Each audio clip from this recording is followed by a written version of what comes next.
Pô, é um sonho, né? Um sonho.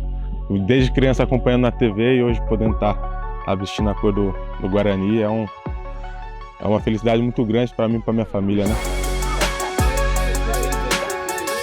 Eu que venho em ascensão aí, estava numa Série D, tive a oportunidade do Guarani aqui me contratar para vir numa Série C. A expectativa é a melhor possível.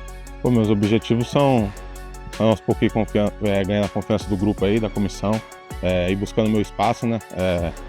E se Deus quiser pegando minutagem aí.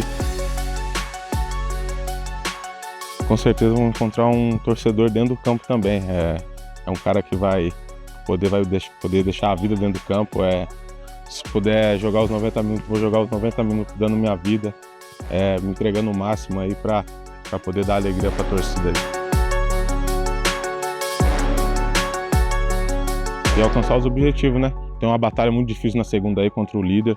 Um jogo muito importante, né? Um jogo muito decisivo que a gente pode tomar de novo a ponta da tabela aí, que é o lugar que a gente almeja. E eu sei que vai ser um jogo muito difícil, mas a gente está se preparando na semana aí para chegar na segunda e fazer o nosso melhor. Os primeiros dias aqui está sendo muito bom, a comissão me acolheu muito bem, os jogadores me acolheram melhor ainda aí, né? Enturmando com eles. Trabalhando com o grupo aí esses dias, eu vi que é um grupo muito trabalhador, um grupo muito do bem, que está me ajudando aí como pode, para eu também poder ajudar eles aí dentro de campo.